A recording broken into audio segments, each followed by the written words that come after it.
नमस्ते, मी अश्विनी सई सौम्य सिस्टर चॅनलमध्ये आपल्या सर्वांचं खूप खूप स्वागत आहे। पहिल्यांदा शेळीच्या दुधाचं असं दही लावलेलं आहे। अपेक्षापेक्षाही खूप छान दही लागलेलं आहे। तर बघावं म्हटलं शेळीच्या दुधाचं म्हणजे असं दही लागतंय का, कारण की बघा म्हशीचं गाईचं दुधाचं आपण लावतोच नॉर्मली, पण शेळीच्या दुधाचं कधीच म्हणजे मी तर लावलेलं बघितलं नाही, पण चला ट्राय करायला काय हरकत नाही। लागलं तर ठीक, नाही लागलं तर शेवटी आपलं लकी जिंदाबाद। तर खूप छान दही लागलेलं होतं। तर रस्सा करू का भाजी काय हे का कळत नाही, तरी पण म्हटलं हरभऱ्याचं डाळ आपण शिजून घ्यावं, म्हणजे अख्खं हरभरा आहे रात्री भिजत घातलेलं होतं। आणि ग्रेव्हीसाठी टोमॅटो आणि कांदा थोडाफार चिरून बघितला, अगदी व्यवस्थित होता। सकाळ सकाळी उठल्या उठल्या परी दूध काढायला गेली तर लकी तिच्या पाठीमागे होता। त्याचं म्हणणं की मला दूध पाहिजे होतं, कारण की सुरुवातीला आम्ही चिकाचं दूध त्याला देत होतो ना, ती त्याला लागली थोडीशी सवय। जायजूला दूध सरत नाही ना, त्यामुळे थोडंसं काढावं लागतं, नाहीतर शेळीला प्रॉब्लेम येतं। जास्तीचं काय नाही, कप 2 कप काढतोय आणि शेळी पण गप उभारते म्हणजे आपली संगू, त्यामुळे सईपरी सहज दूध काढून आणता सकाळ सकाळी। कोणाला बघतो? इकडे इकडे ये लवकर, या चल लवकर, या ये लवकर। कोणाला बघतोय का माहिती, या बरोबर काढते रांगोळी, देवपूजा वगैरे आवरली माझी। येतोय, बस इथं गपशिप शांत बस। परे हात कुंकू टाकून आणतेस ना पंचपाळ, हा की शांत बस जरा।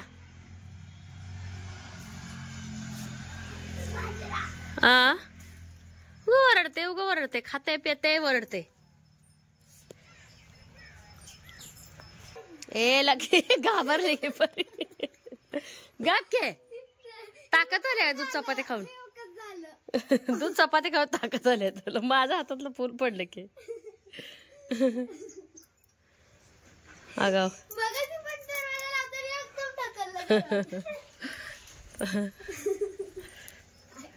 हळदी कुंकू असं नाही थापायचं, दुसऱ्या दिवशी डाग पडते ते।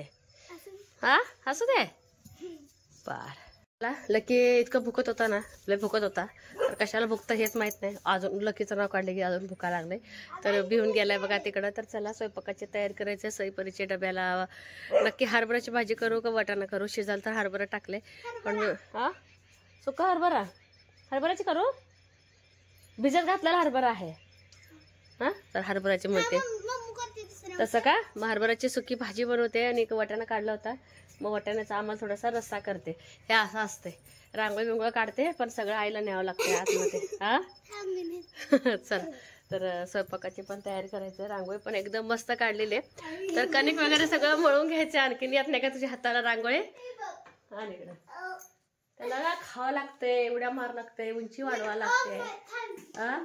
तर रांगोळीचं ठिकाण आहे बघा माझं वरती हा। आणि आपल्या महाराजांना इथं विराजमान केले, इतकं भारी वाटतं इथं बघून, एकदम मस्त छान। खास शिवजयंतीसाठीच ना आम्ही एक जुगाड करून आम्ही महाराज बनवले। हे घरातच होतं पण इतक्या दिवस काय सुचलं नाही, पण शिवजयंतीच्या निमित्तानं सुचलं, तर मला वेगळ्या पद्धतीच्या महाराजांची मूर्ती आणायचीच आहे। पण आता बघू, आता ही पण मूर्ती खूप छान दिसते, तर तुम्ही मला सांगा हीच मूर्ती इथे ठेवते आणि दुसरी मूर्ती आणायची गरज नाही। जसं की बघा आता आपली पांडुरंगाची ही मूर्ती आहे, तर अशा ह्याच्यामधून ना म्हणजे आपलं काळा दगडातली आता कशी विठ्ठलाची मूर्ती आहे अशामधूनच ना उभा राहिलेली मूर्ती आणावं म्हटलेली। आता मला सांगा तर अशी आणू का आता घरामध्ये हेच राहू दे, हीच मूर्ती राहू दे, हे मात्र मला सांगायला अजिबात विसरू नका। चला आता इथंच बोलायचं बंद करते, कणिक वगैरे मळून घ्यायचे, लकी वरडते त्यामुळे ना लक्ष दुर्लक्षित होते, कोणतर बाहेर आलंय का असं सारखं भास होतंय ना। तर चला भाजी स्वयंपाकाची तयारी करायची आहे। बाहेर ना हरभरा पण शिजलंय, भाताला ठेवले, कणिक मळले आणि परिसईची मदत असते, बाहेर नेऊन ठेवतात। आणि ताक केलं होतं बघा, तर ताकाचं म्हटलं छान असं कढी करावी, तर ताक पिऊन बघितले, अगदी मस्त सप्पक असं ताक आहे। तर कढीसाठी बघा मी आपल्याच मळ्यातल्या आणखीन आहेत मिरच्या, हिरव्या मिरच्या, ओवा घेतले, परत लसूण घेतले, आलं घेतले, तर ह्याचं बारीक पेस्ट करून घेते आणि थोडं बेसन पीठ घेतले बघा स्लरी करायला। आणि चला आता पटकन ना आतमध्ये कढी करून घेते आणि थोडंफार रेसिपी तुमच्याबरोबर शेअर पण करते। आणि शेवटी ठरलंय वाटाण्याचा रस्सा भाजीच करायचं हिरव्या, आणि पोरीनं आपलं सुकं हरभऱ्याची भाजीच करायची। चला तर पटापट हे सगळं बारीक करून घेते। बऱ्याच ताईंची अशी कमेंट होती, ताई तू दही ना जर्मनच्या पातेल्यात किंवा डिस्केत लावायला पाहिजे होतं। खूप ताईंची कमेंट येतात की तू कढई म्हणजे स्टीलची घे किंवा शक्यतो स्टीलचा जास्ती वापर कर, जे माझ्याकडे भरपूर स्टॉक आहे स्टीलचा, पण कसं होतं माहितीये का, जे स्टील वापरतात ना काही लोक, ते स्टील वेगळं आहे आणि जे स्टील आपण रेग्युलर घरात वापरतो स्टील वेगळं. आपल्या स्टीलमधल्या घरातल्या करपतात भांडे. तर म्हटलं हळूहळू बदलावं, इतक्या लवकर नको. घरात भांड्याचा इतका ढिगार आहे ना, खूप आहे. पण गरजेची वस्तू तर घ्यायलाच पाहिजे.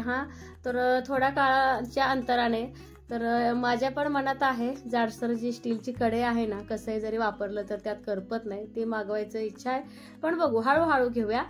इतकं सांगते की दही मात्र आता जर्मनच्या पातेल्यात किंवा डिचकीमध्ये लावणार नाही. तर कढई मध्येच मी ना आपलं कढी केलेली आहे. तर कढी नॉर्मली सगळ्यांनाच येते, कोण बेसन पीठ घालतं कोण नाही, आपापल्या इच्छेनुसार. तर मला तर थोडंसं बेसन पीठ घातलं की थोडंसं बरं वाटतंय आणि खरंच खूप छान कढी झालेली होती. तर इकडं बघा, हरभरा पण माझा शिजलेला होता, एका साईडला भात ठेवलेले शेगडीवरती. तर जसं आपण मटकीची उसळ बनवतो ना, सेम तसं. तुम्ही हिरवी मिरची घालायची असेल तर घाला, नाहीतर लाल तिखट किंवा काळा तिखट घातलं तर चालते. पण मला जेव्हा हरभऱ्याची उसळ बनवते ना, कांदा टोमॅटो तर असतंच, कढीपत्ता वगैरे, पण काळा तिखट घातले की खूप छान टेस्ट लागते. मी ह्याच पद्धतीने जर केलं तर हे पण खूप आवडीनं खातात. एका दिवस म्हणजे चपाती कमी, पण तोंडी लावायला त्यांना खूप आवडते आणि मला पण आवडते. म्हणजे माहेरी सारखं बनली जाणारी ही रेसिपी आहे. तर त्याच कढईमध्ये म्हटलं आपलं वटाणा पण मला बनवायचं होतं. तर वटाणा पण लागलंच ना, फ्राय करून घेतलेले. तर एका साईडला ना जे काय कांदा टोमॅटो मी शिजवले होते ना, झटपट व्हायचं असेल तर मी अशा पद्धतीचं ग्रेव्ही बनवते. तुम्ही पण ट्राय करून बघा. तर हे बघा, कांदा टोमॅटो बरोबर मी थोडंसं वटाणा हलकंसं असं बारीक केलेलं आहे. तर अशा पद्धतीनं खूप छान लागते भाजी. ज्यांना वटाणा अख्खा आवडत नाही ना, थोडंसं ओबड जरी काढून घेतलं तर खूप छान लागतंय खाण्यासाठी. तर मी तर ह्याच पद्धतीनं बनवते.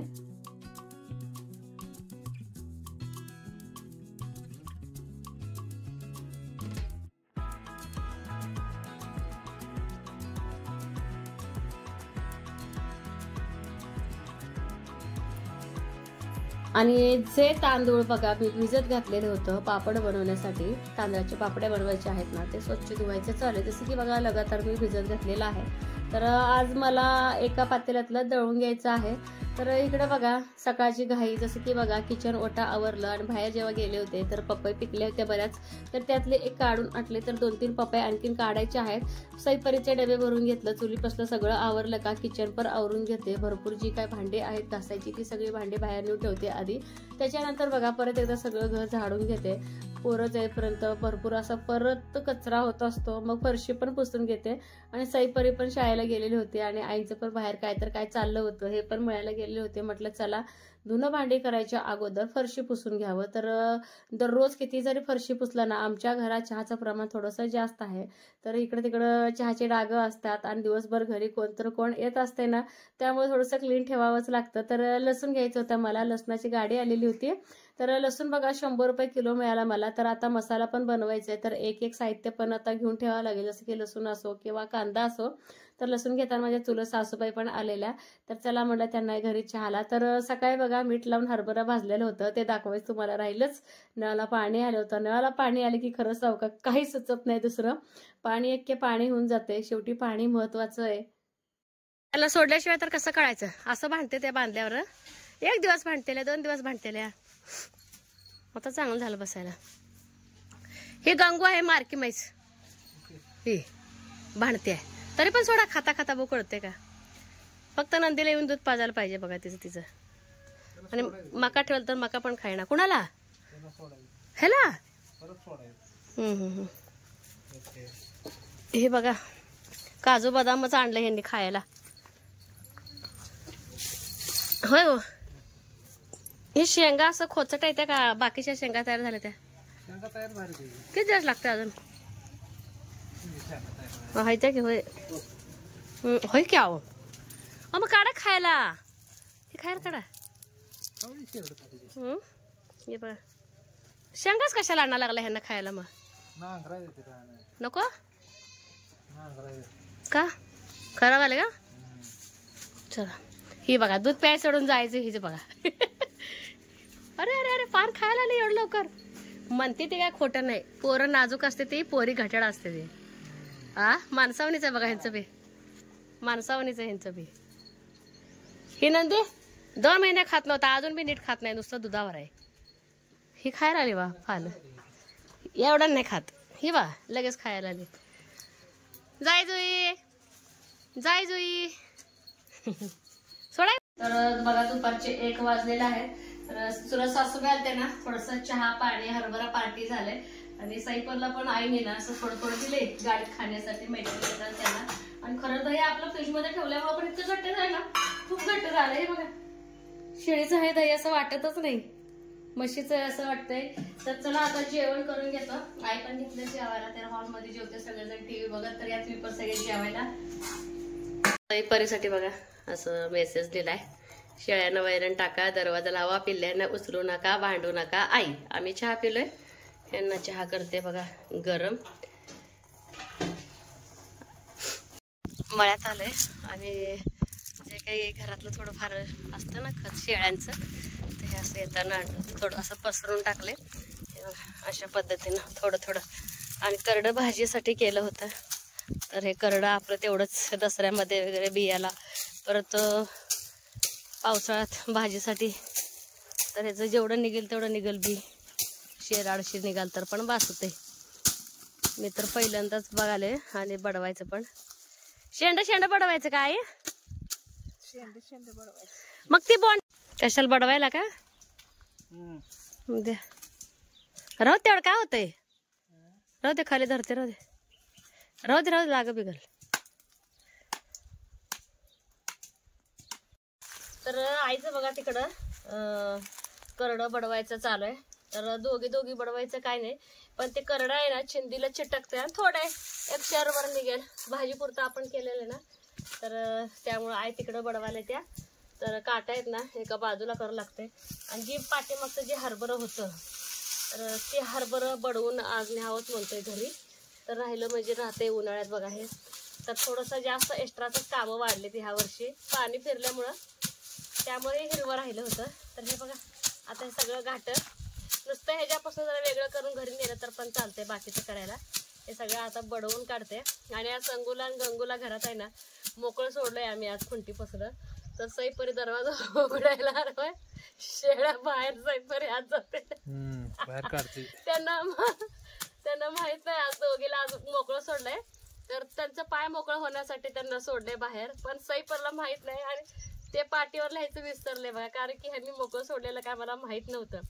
त्यामुळं आता बघू हरभरा बडवायलाच किती उशीर लागते का आम्ही दिसायला एवढं दिसते खरं. आणि आपली मिरच्या उद्या फायनली आपल्या मिरच्या सगळ्या म्हणजे काढायचं, रोटून घ्यायचंय म्हणे.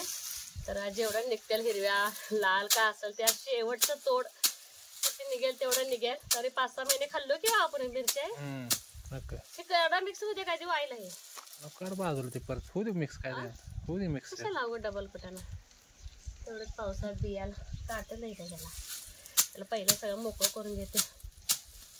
शेळ्याचं टेन्शन आलंय मला, दुसरं काय नाही. शेळ्या ऐकायचं नसतं. चालतं हे सगळं बडवून घेते. बघू आता किती उशीर लागते.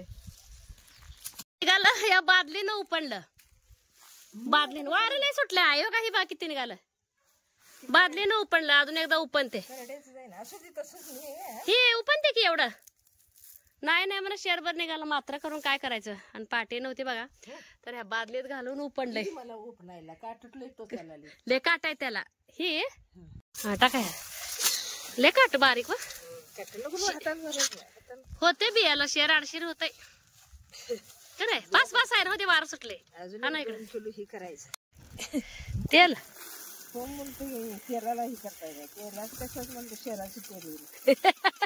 शेराचं छटाक बी निघणार नाही. अक्का करून आणते बघा करड्याचं तेल. हे बघा आपल्या मिरच्या आता मोडायच्या आहेत. तर बरेच मिरच्या आहेत, नाही नाही म्हणत तासभर लागेल. जिथं जिथं आहे तिथं शोधून काढायचे. हे सगळे लाल मिरच्या घेऊन जायचे आहेत, घेवडा घेऊन जायचे जाताना.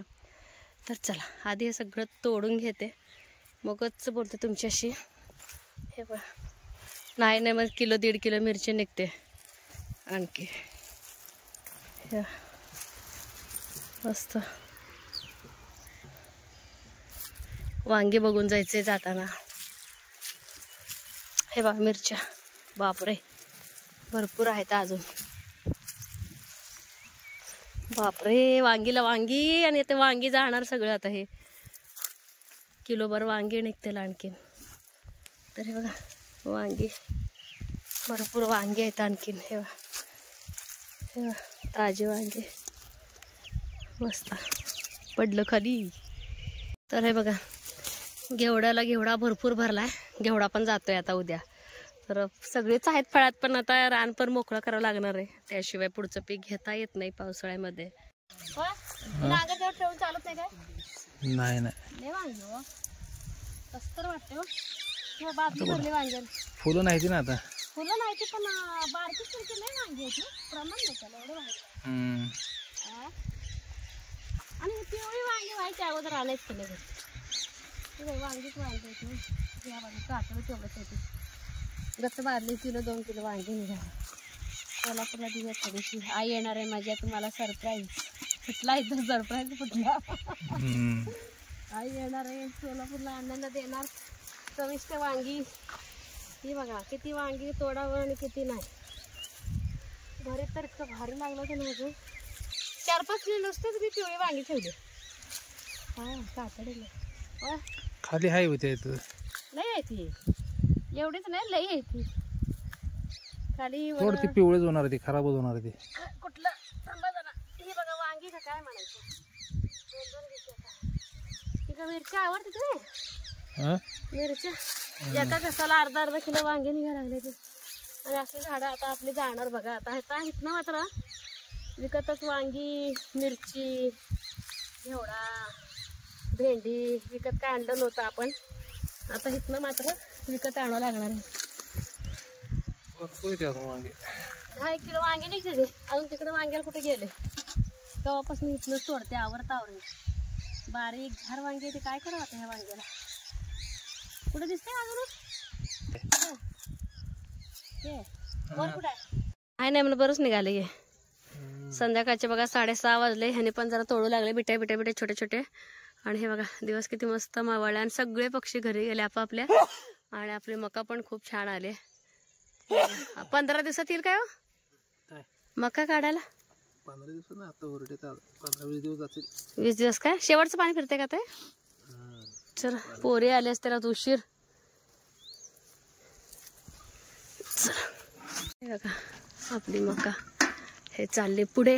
मी चालले सगळं साहित्य घेऊन. संध्याकाळचे बघा 7:30 वाजले. तर घरी यायला आम्हाला 7 वाजले. आणि गंमत सांगते तुम्हाला, मी म्हटले त्याला शेळ्या बाहेर पोरी आत, तसाच प्रकार झाला. तर शेळ्या पण आणखीन आतमध्ये त्यांना मोकळं सोडलं नवीन आणि पूर्ण काय माहिती नव्हतं. तर हसून हसून दुखायला पोट. त्यांना चारा पाणी केलं शेळ्यांना गंगू संगून आपल्या. आणि आता म्हटलं स्वयंपाकाच्या अगोदर जे काय आपण पापडासाठी तांदूळ भिजत घातले होते का ते जळून काढावं. पातेल वगैरे स्वच्छ असं धुवून घेतलेलं आहे. जसं बघा आपण इडलीचं पीठ दळतो ना सेम त्याच प्रकारे दळून घ्यायचे. जास्त बारीक पण नाही मोठं पण नाही. आणि हे सगळं दळून घेते. आणि पीठ कसं म्हणजे मी दळते पापडासाठी तांदळाच्या ते तुम्हाला दाखवते. सगळ्या स्टाईलला येते पण काही टाईम माहिती नसते म्हणून म्हटलं शेअर करावं.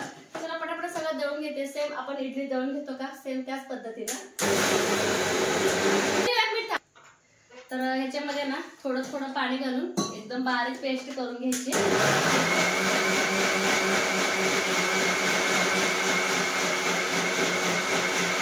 तर हे बघा अशा पद्धतीनं सगळं आपलं आता हे पीठ बारीक करून घ्यायचंय.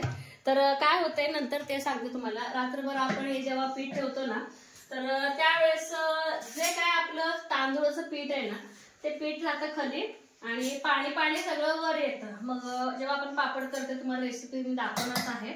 तर सगळं पाणी वरचं काढून घ्यायचं. खालचं जे पीठ आहे तांदळाचं भिजलेलं तेच घ्यायचंय. तांदळाचं म्हणजे चीक थोडक्यात. तर चला हे सगळं मला बारीक करून स्वयंपाकाला घालायचंय. आणि मागच्या वेळेस वांगे काय केले होते ज्या शेजाऱ्यांना वगैरे दिले होते त्यांना आता राहिलं. जे दुसरे आहेत त्यांचा नंबर लावलाय त्यांना वांगे पटकन देऊन आले सगळीकडे. तर काही वांगे आता मला माहिती जावेला उद्यासाठी वगैरे मी ठेवलेलं आहे. तर इथेच व्हिडिओचा एंड करणार आहे. तर अशा पद्धतीने सगळं मी पीठ बारीक करून घेते आणि स्वयंपाकाला लागते. चॅनलवरती कोण नवीन एका व्हिडिओ तर बघतच राहा. लाईक शेअर सबस्क्राईब करायला अजिबात विसरू नका. बाय.